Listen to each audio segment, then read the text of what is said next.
नया IBM 7 हौसला है। चलिए अब बात कटघरे में खड़ी गुजरात पुलिस की कर लेते हैं। यहाँ पर गुजरात पुलिस की मॉक ड्रिल पूरे देश में चर्चा का विषय बन गई है। हम आपको अभी दो तस्वीरें दिखाने जा रहे हैं। एक तस्वीर वो जिसमें सूरत पुलिस ने मॉक ड्रिल के दौरान आतंकी बने लोगों को टोपी पहना रखी है और दूसरी तस्वीर गुजरात के ही नर्मदा की है। बताया जा रहा है कि सरदार सरोवर बांध पर मॉक ड्रिल में पकड़े गए आतंकी से इस्लाम जिंदाबाद के नारे लगवाए गए। ये डमी आतंकी वहां पे बनाए गए थे जिनको मॉक ड्रिल में पकड़ने का यहां पे दिखाया गया। लेकिन आप देख सकते हैं कि किस तरीके से विवाद अब पैदा हो गए। नर्मदा की ये तस्वीरें 26 दिसंबर की हैं जो कल यानी गुरुवार को सामने आई हैं। इन दोनों तस्वीरों के सामने आने के बाद गुजरात पुलिस सलवालों के घेरे में आ चुकी है।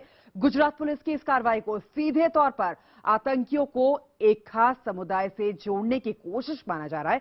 हर तरफ पुलिस की कार्यशैली पर सवाल खड़े होने लाजमी है। यहां पर राजनीतिक दलों ने जहां सीधे तौर पर पुलिस के इस कार्रवाई के लिए राज्य की बीजेपी सरकार को घेरा है, वहीं इस्लामिक धर्मगुरुओं ने भी गुजरात पुलिस की इस करतूत को गलत ठहराया है। विवाद बढ़ने के बाद पुलिस ने भी इस मामले में अपनी गलती मानी है।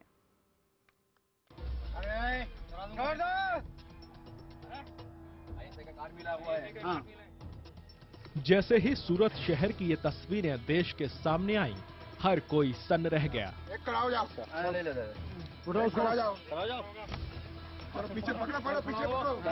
विवादों का साया सूरत से निकला तो पूरे देश में मंडराने लगा।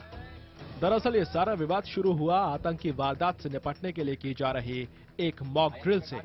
सूरत पुलिस ने पकड़े गए एक दहशतगर्द को मुस्लिम टोपी पहना रखी थी। यानी ये कहीं ना कहीं उसी रूढ़िवादी और दकियानूसी सोच का नतीजा है जिससे दूर रहने की आमतौर पर पुलिस को हिदायत दी जाती है। पहले तो पुलिस की तरफ से माफी से इनकार की बात सामने आई, लेकिन जब विवाद बढ़ने लगा तो सूरत के एसपी को गलती की बात माननी पड़ी। जो पुलिस के लोग हैं उनको स्कल कैप डाउन किया गया था, उन्होंने स्कल कैप पहना हुआ था। तो प्राइमरीली ये जो चीज़ है ये नहीं होनी चाहिए और that was an avoidable mistake by police officers.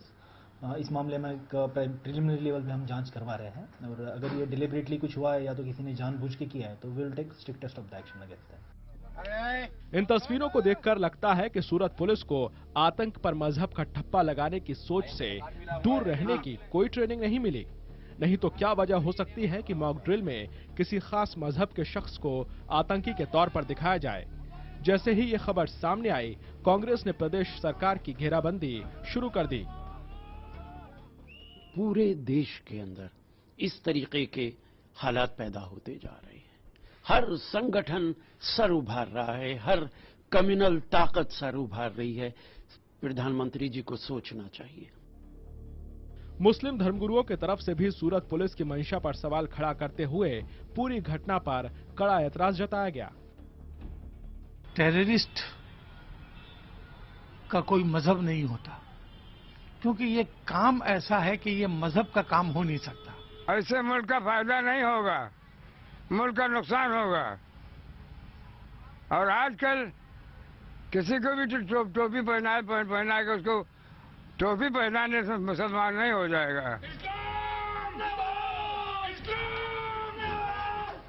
Police की पेशानी पर बल डालने के लिए यही एक मामला नहीं है।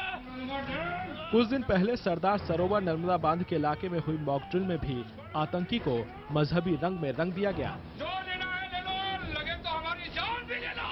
भले सूरत पुलिस की तरफ से कार्रवाई का भरोसा दिया गया हो, लेकिन फिलहाल लगता नहीं कि मजहबी मॉक ड्रिल को लेकर विवाद इतनी जल्दी खत्म होने वाला है। Bureau report, IBN 7। और हमारे संवाददाता अहमदाबाद से जनक दवे हमारे साथ इस वक्त मौजूद है। जनक, अब चाहे सूरत पुलिस इसे एक अवॉइडेबल मिस्टेक कह दे, लेकिन जो ये दूसरा वीडियो सामने आया, कई सवाल अब के जवाब अब देने पड़ेंगे सूरत पुलिस को।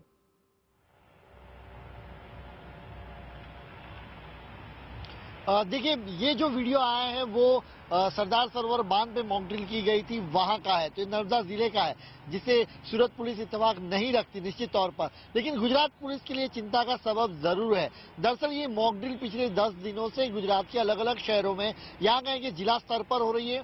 स्पेशल ऑपरेशन ग्रुप जो बनाए गए हैं उनको विशेष जिम्मेवारी दी गई है, क्योंकि आप जानते हैं कि इसी महीने मतलब इसी हफ्ते गुजरात में 2 बड़े इवेंट होने वाली है, प्रवासी भारतीय दिवस और वाइब्रेंट गुजरात। ऐसे में अगर जिस तरीके से खुफिया विभाग से रिपोर्ट्स आ रही हैं कि आतंकी अपना डेरा आंखें जमाए हुए, ऐसे में किसी भी तरह की चुनौती से कैसे निपटा जाए उसको लेकर तमाम स्पेशल ऑपरेशन ग्रुप हैं अलग अलग जिलों में, उनको ये विशेष ट्रेनिंग दी जा रही है और वहां पर इस तरीके के मामले, हालांकि निश्चित तौर पर अब जो एक के बाद एक घटनाक्रम सामने आ रहे हैं और पूरे मॉक ड्रिल को मजहबी जुड़ा पहनाया जा रहा है, वो शायद अब नहीं होना चाहिए। ये गृह राज्य मंत्री को भी इस पे जवाब जरूर देना पड़ेगा, क्योंकि यहाँ पर हालांकि कोई इतना तूल नहीं पकड़ रहा है मामला, न ही सरकार इसको तूल देने के पक्ष में है, लेकिन निश्चित तौर पर जिस तरीके से एक के बाद एक घटनाएं सामने आ रही है, सरकार को इस पे कोई मार्गदर्शिका जारी करनी होगी या जो भी मॉक ड्रिल होती है उसके कुछ इंस्ट्रक्शन देने होंगे जिसके चलते इस तरीके की कंट्रोवर्सी ना हो। ऐसी एक जो सोच बनी है सरकार के भीतर, हालांकि अभी मैंने पहले कहा कि उसके मुताबिक सरकार इस मामले में फिलहाल किसी भी तरीके का तूल देने के पक्ष में नहीं की, क्योंकि जो 2 बड़े इवेंट आ रही है पूरा फोकस वो 2 इवेंट पर करने में लगे हुए हैं। बहुत बहुत शुक्रिया जनक हमारे साथ जुड़ने के लिए और तमाम जानकारी देने के लिए।